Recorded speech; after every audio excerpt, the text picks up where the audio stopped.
Hello everyone, welcome back in my video. तो हम लोग क्या पढ़ रहे हैं बच्चे? हम लोग 10th क्लास का ज्योग्राफी पढ़ रहे हैं और ज्योग्राफी में क्या पढ़ रहे हैं हम? Life line of Indian economy.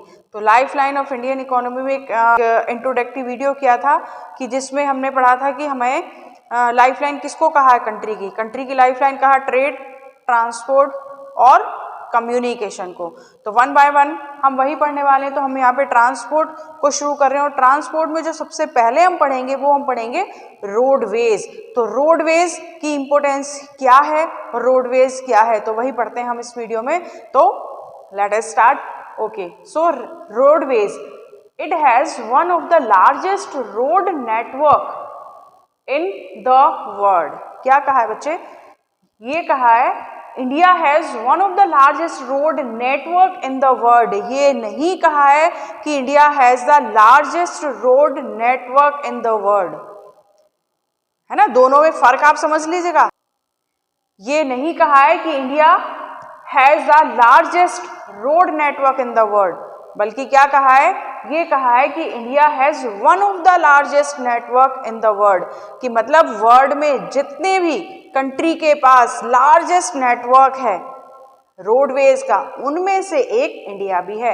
ये नहीं कहा है कि इंडिया के पास सबसे ज्यादा नेटवर्क है, ये नहीं कहा है कि इंडिया में सबसे ज्यादा रोड नेटवर्क है, बल्कि ये कहा है कि जितनी भी कंट्री हैं जिनके पास सबसे ज्यादा रोड नेटवर्क है उनमें से एक इंडिया भी है। तो दोनों में आपको डिफरेंस समझ आ गया ना बच्चे? Okay, and it aggregating to about 6.4 million kilometre. और कितना है रोडवर्क, जो रोडवेज का नेटवर्क है वो कितना? 6.4 मिलियन। ये जो आपका डेटा है, ये डेटा आपका चेंज हो सकता है कि जो आपकी न्यू एडिशंस बुक होंगी उसमें कुछ और डेटा होगा, जो पुरानी होंगी उसमें कुछ और डेटा होगा, तो ये डेटा चेंज हो सकता है। And in India roadways have preceded railways. क्या कहा है कि जो रोडवेज है इंडिया में वो रेलवे से आगे निकल गया है। आगे क्या निकल गया इसका? आगे निकल गया तो क्या कहेंगे? अब आगे निकल गया इसका मतलब उसके पास अपनी कुछ क्वालिटी होगी, कुछ उसके गुण होंगे, कुछ कैरेक्टराइस्टिक होंगे जिनकी वजह से वो आगे है। किससे? रेलवेज से। तो वो क्या उसके अच्छाइयाँ हैं या फिर वो उसके कैरेक्टराइजिंग क्या है जिससे हम कह रहे हैं कि रेलवे पीछे रह गया और रोडवेज आगे निकल गया है? तो हम उसको देखते हैं। First is the construction cost of road in much lower than that of railway lines। क्या कहा है कि जो कंस्ट्रक्शन कॉस्ट है उसकी, किसकी? रोड की जो कंस्ट्रक्शन कॉस्ट है वो रेलवे से कम है। रेलवे का जो ट्रैक है, रेलवे का ट्रैक बिछाने में बहुत ज़्यादा पैसे खर्च होते हैं, जबकि अगर हम बात करें सड़क बनाने की, रोड को कंस्ट्रक्ट करने की, तो उसमें लागत कम आती है, उसमें कॉस्ट कम आती है। तो सबसे पहला रीज़न ये है कि जो रोडवेज है उसकी कंस्ट्रक्शन कॉस्ट रेलवे से कम है। And second one, road can diverse comparatively more dissected and undulating topography. कि रोड को कंस्ट्रक्ट करना, किसी भी तरह की टोपोग्राफी है, चाहे वहाँ पर हिमालय है, चाहे वहाँ पर माउंटेन है, चाहे वहाँ पर रिवर्स हैं, तो कैसी भी ऊबड़ खाबड़ टोपोग्राफी है वहाँ पर सड़क को कंस्ट्रक्ट करना, रोड को कंस्ट्रक्ट करना इजी है। जबकि अगर हम रेलवे ट्रैक की बात करें तो रेलवे ट्रैक को कंस्ट्रक्ट करना, यहाँ पर रेलवे ट्रैक को बिछाना बहुत मुश्किल है। सपोज ये यहाँ पर माउंटेन है, तो माउंटेन में रेलवे ट्रैक को ऐसे कैसे बिछाएंगे? ऐसे कैसे रेलवे ट्रैक बनाएंगे? और अगर बना भी दिया है तो कहाँ रेल ऊपर जाते जाते ट्रेन क्या होगी? पीछे इतनी आगे जाएगी, इतनी पीछे आएगी। जबकि अगर हम रोड की बात करें तो रोड को क्या है, इसमें सर्कुलर में ऐसे बना लिया जाएगा उसको, है ना, सर्कुलर में बनाकर ऊपर पहुंचा जा सकता है। तो किसी भी तरह की टोपोग्राफी हो वहां पर रोडवेज अच्छे से काम करता है, जबकि रेलवेज अनडल्टिंग टोपोग्राफी पर उतना इफेक्टिव नहीं है। तो दो हमने रीजन पढ़ लिए। And third is road can negotiate higher gradients of slope as well as can mountain as Himalayas. वही जो मैंने पढ़ा था कि किसी भी तरह की टोपोग्राफी पे इसी से कनेक्टेड है ये, कि जैसे अभी हिमालय बताया ना कि हिमालय पर रेलवे ट्रैक को लेआउट करना बहुत मुश्किल है, जबकि जो रोड है उनको कंस्ट्रक्ट करना इजी है। और यहाँ पर सिर्फ और सिर्फ जो रोडवेज हैं, वही रोडवेज व्हीकल्स हैं वही इजीली यहाँ पर पहुँचे जा सकते हैं, रेलवेज बहुत मुश्किल है।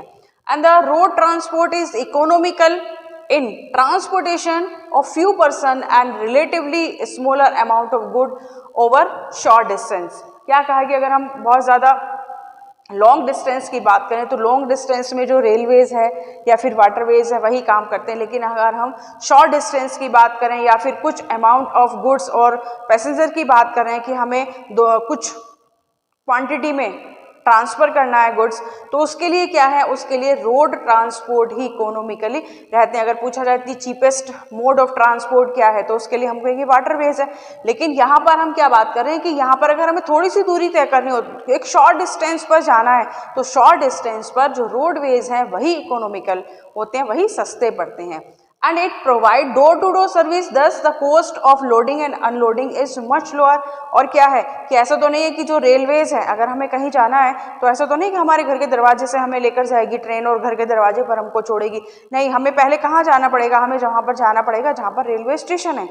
तो लेकिन जो रोडवेज है वो हमें घर के बाहर से लेगी और जहाँ हमें जाना है वहाँ हम इजीली जा सकते हैं, और जो भी लोडिंग और अनलोडिंग है वो मच लोअर कॉस्ट पर हो सकती है।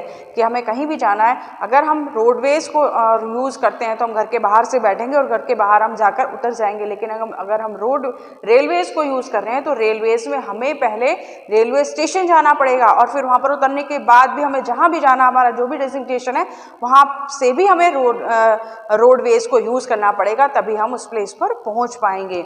And road transport is also use as feeder to other mode of transport. और क्या कहा है कि जो रोडवेज है ये फीडर है किसका, to other mode of transport. अगर हमें रेलवे से जाना है तो भी हमें स्टेशन तक जाने के लिए रोडवेज को लेना पड़ेगा, अगर हमें एयरवे से जाना है तो भी हमें एयरपोर्ट जाने के लिए रोडवेज को लेना पड़ेगा, अगर हमें वाटरवेज से भी जाना है कहीं पर तो भी हमें वहाँ तक पोर्ट तक पहुँचने के लिए हमें रोडवेज ही यूज़ करना पड़ेगा। तो इसीलिए क्या कहा, it is the feeder of other mode of transport, कि दूसरे जो मोड ऑफ ट्रांसपोर्ट है वहाँ तक जाने के लिए हमें रोडवेज को ही यूज़ करना पड़ेगा। तो ये कुछ रीज़न है जिसकी वजह से हम कह सकते हैं कि जो रोडवेज है वो रेलवेज से आगे निकल गया है। तो I hope this is all clear. एक बार रिकैप कर लेते हैं जल्दी से कि हमने कहा है कि इंडिया में रोडवेज हैव प्रेसिडेड रेलवेज, की रेलवेज से आगे है। क्यों? फर्स्ट, उसकी जो कंस्ट्रक्शन कॉस्ट है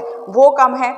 सपोज हमने रेलवे ट्रैक को लेकर भी लिया है, बिछा भी लिया है, तो उसके लिए हमें क्या, ट्रेन जो कि बहुत महंगी आएगी वो लगेगी, उसके बाद इस जगह जगह पर स्टेशंस बनाने पड़ेंगे। एंड सेकेंड इज किसी भी तरह की जो अनडल्टिंग टोपोग्राफी है वहाँ पर रोड को कंस्ट्रक्ट करना बहुत ईजी है in the comparatively of railways. And third की बात करें तो जिस तरह की ये टोपोग्राफी है कि माउंटेन है, रिवर्स हैं, हिमालयाज हैं, वहाँ पर रोड को कंस्ट्रक्ट करना बहुत इजी है in the comparison of railways. And जो रोड ट्रांसपोर्ट है, अगर हमें शॉर्ट डिस्टेंस पर जाना है, कुछ दूरी पर जाना है, तो उसके लिए हम रेलवेज को यूज़ नहीं करते, उसके लिए हमें रोडवेज यूज़ करते क्योंकि वो सस्ता पड़ता है, इकोनॉमिकल पड़ता है।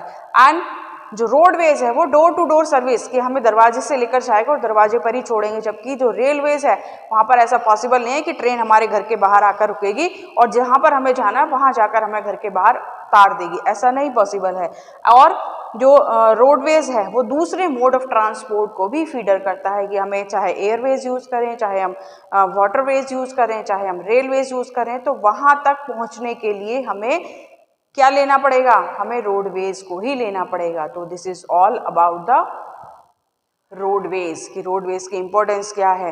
नेक्स्ट वीडियो में भी हम रोडवेज को ही पढ़ेंगे, but it is the classification of roadways. तो मिलते हैं नेक्स्ट वीडियो में। Till then thank you very much बच्चे, एंड गुड बाय।